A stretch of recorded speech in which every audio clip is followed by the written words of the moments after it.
હજારો લાખોની સંખ્યામાં શ્રદ્ધાળુઓ આવતા હોય છે, પોતાની મનોકામના પૂરી કરતા હોય છે, માતાજીના ચરણે શીશ નમાવતા હોય છે. તેવા શ્રદ્ધાળુઓ આપણી સાથે છે, આપણે તેમની સાથે પણ વાતચીત કરી. ગામ છે ને અમે અહીંયાથી અમે ચામુંડા પગયાત્રા ચાલુ કરી છે. આ સોમલા બાપુનું ભાલું તલવાર છે અને એ માં સોમલા બાપુનું એવું તપ હતું કે માં કાળી ચકલી થઈને આ ભાલા માથે બેસતા. અહીં પહેલાં વર્ષો પહેલાં અહીં જંગલનો વિસ્તાર હતો, ત્યારે રાક્ષસનો બહુ ત્રાસ હતો.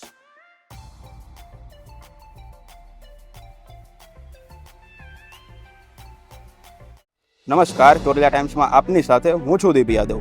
સૌ પ્રથમ તો આજથી શરૂ થતા આ પાવન પર્વ નવરાત્રિની આપ સૌને હાર્દિક શુભેચ્છાઓ. આ પાવન પર્વ નિમિત્તે અમે આવી પહોંચ્યા છીએ પાંચાળની ધરાના આંગણે એવા શ્રી ચામુંડા માતાજીના મંદિર ચોટીલા.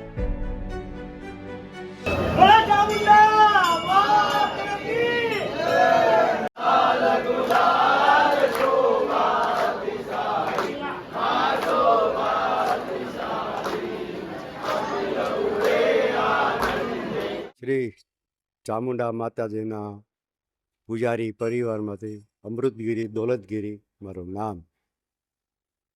અહીં માતાજીના સાનિધ્યની અંદર અત્યારે શારદીય નવરાત્રિ ચાલી રહી છે અને દૂર દૂરથી યાત્રિકો માતાજીના દર્શન કરવા આવી રહ્યા છે.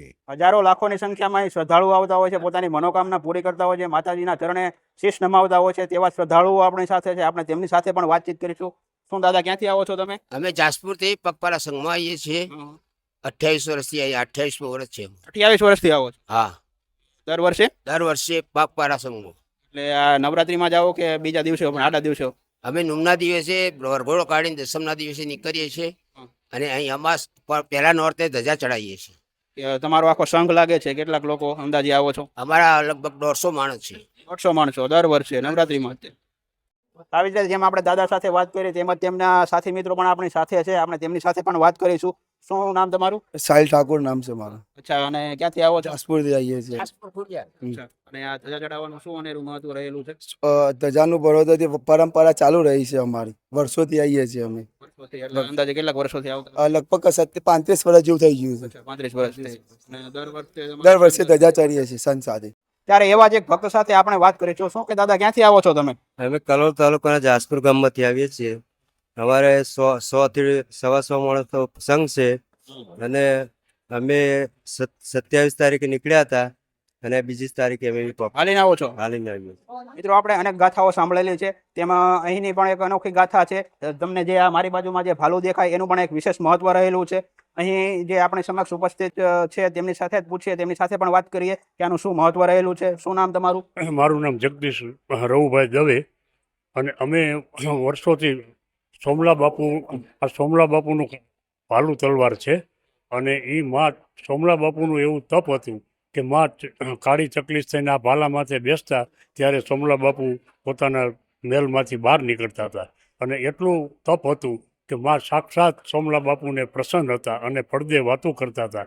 અને આ ભાલું તલવાર જે છે એ અમારા પરંપરા, અમારી પેઢીને આ દર પહેલા નોરતે લઈ જવાના અમારે કર છે અને અમે ત્યાં માતાજીને પહોંચાડી છે. 8મી દી આની પૂજા થાય છે અને દશેરાને દિવસે પાછું તેમના મઢમાં, સુરેશભાઈના મઢમાં આ ભાલું તલવાર પાછા અમે ત્યાં પધરાવી છે. તો આ નવરાત્રી સુધી અહીંયા હોય છે, બાકી મઢમાં હોય છે આ ભાલું પછી 12 મહિના ત્યાં સુરેશભાઈના ઘરે રહીએ મઢમાં, અને એ પણ તે પૂજા પાઠ અને અખંડ દીવો રાખે છે અને સતત જેમ સોમલા બાપુ તપ કરતા હતા એવું સુરેશભાઈ પણ તપ કરે છે.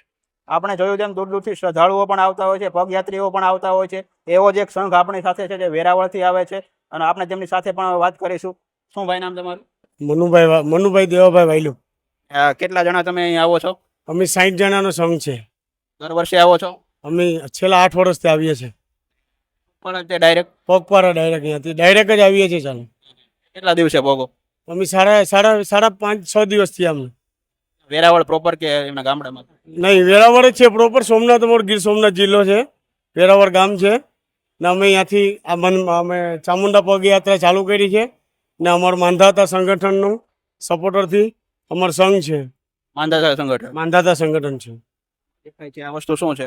આ છે અમારી ધજા છે, જે અમારા એક અમારું બધાની સુખ શાંતિ માટે ધજા ચડાવવા માટે કરીને મેં માંધાતા ગ્રુપ તમે કીધું એમ કઈ રીતે માંધાતા સપોર્ટ સંચાલન અમે હલાવીએ છીએ. અમે 4-5 જણા, બધી આયોજક બધી પોતે જ છે, બધી સપોર્ટર છે ને કોઈ જાતનું આની અંદર કોઈ પ્રમુખ નથી, કોઈ નથી, બધી સપોર્ટર છે. અહીં માતાજી વર્ષોથી બિરાજમાન છે. અહીં વર્ષો પહેલાં અહીં જંગલનો વિસ્તાર હતો, ત્યારે રાક્ષસનો બહુ ત્રાસ હતો. ત્યારે અહીં ઋષિમુનિઓ પહાડ ઉપર યજ્ઞ કરતા, ત્યારે આ રાક્ષસો તે યજ્ઞની અંદર વિઘ્ન કરતા.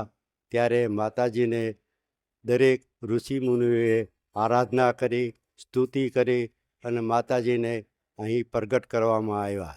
અને માતાજીને પ્રગટ થયા પછી માતાજીને કહેવામાં આવ્યું કે અમને આ ત્રાસમાંથી છોડો. ત્યારે માતાજીએ ક્રોધ રૂપ ધારણ કરી અને 2 રાક્ષસો ચંડ અને મૂંડ નામના જે દૈત્યો હતા તેનો સંહાર કર્યો.